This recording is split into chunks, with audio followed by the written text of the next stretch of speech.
Start. आपले सरकार आता खऱ्या अर्थाने तळागाळातील लोकांच्या हाती सत्ता पोहोचविण्याचे प्रयत्नाला लागले आहेत.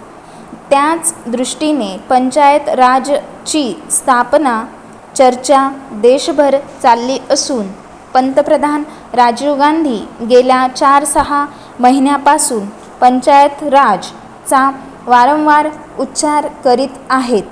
पंचायतींना आपल्या निवडणुका नियमितपणे घेण्याचे स्वातंत्र्य मिळावे आणि पंचायतीच्या क्षेत्रात येणाऱ्या विकास कार्याच्या योजना तयार करण्यास तिला पुरेसा अधिकार असावा व त्याचसाठी पंचायत राज संस्थांना घटनात्मक हमी दिली जावी असे अखिल भारतीय काँग्रेस महासमितीने केंद्र सरकारला सुचविले आहे. त्यासाठी काँग्रेस महासमितीने 1 दिवसाचे खास अधिवेशन बोलावले होते. याच संदर्भात आठवडाभरापूर्वी मुख्यमंत्र्यांचे संमेलन बोलावून हाच विषय पंतप्रधानांनी विस्ताराने मांडला होता. तसेच त्याबाबत महिलांचीही विशेष सभा घेतली. पंचायत सदस्य असलेल्या महिलांना त्या पुरुषप्रधान संस्था किती नगण्य व क्षुल्लक रीतीने वागवतात याबद्दल महिलांनी अनेक तक्रारी केल्या.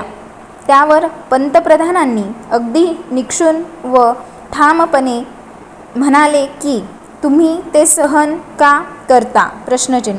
स्वतः सदस्य असलेल्या महिलांनी दुसऱ्या पुरुष सदस्याचा अत्याचार का सहन करावा हा सरळ प्रश्न होता आणि तेच मूळ स्वरूप पंचायत राजचे असावे अशी पंतप्रधानांची आकांक्षा आहे. दुर्बलांवर सबलांनी अत्याचार करू नयेत व केल्यास त्यांचा सामूहिकपणे प्रतिकार केला जावा हा संदेश पंचायतसारख्या अगदी खालच्या स्तरातल्या लोकसंस्थेला पंतप्रधानांनी या निमित्ताने दिला आहे. लोकशाही आपल्या देशात स्थापन होऊन 40 वर्षे उलटून गेली तरी खऱ्या अर्थाने लोकसत्ता सामान्य लोकांपर्यंत पोचू शकली नाही ही वस्तुस्थिती आहे.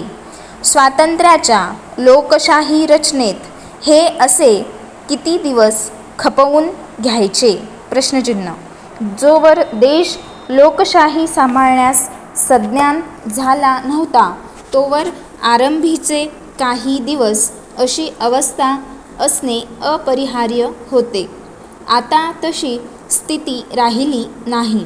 लोक साक्षर होऊ लागले आहेत.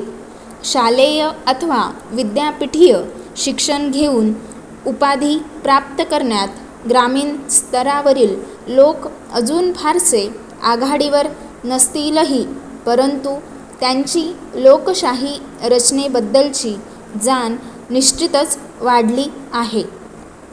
समाजात भोवती असलेला बदल जाणून घेण्याची ग्रामीण जनतेची क्षमता आता तीव्र होत चालली आहे.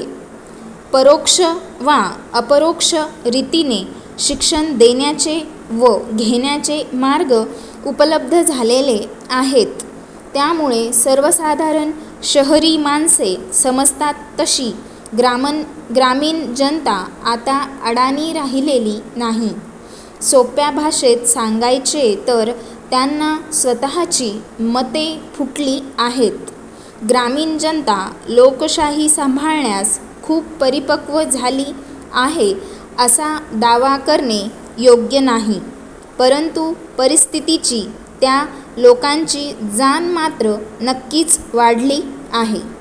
अशा अवस्थेत त्या लोकांना त्यांच्या निवडणुका नियमितपणे घेऊन त्यांचा नेता निवडण्याची मोकळीक दिली पाहिजे. तसेच आपल्या भागात लोकांना आवश्यक असणारी व लोकांच्या गरजा पुरवू शकणारी अशी कोणती योजना आहे याचा निर्णय त्यांना ठरवू देण्याची मुभा दिली पाहिजे. लोकांचे हित कशात आहे हे तिथल्या लोकांशिवाय अधिक चांगल्या रीतीने दुसरे कोण ठरवू शकणार? प्रश्नचिन्ह समाप्त. थँक्यू.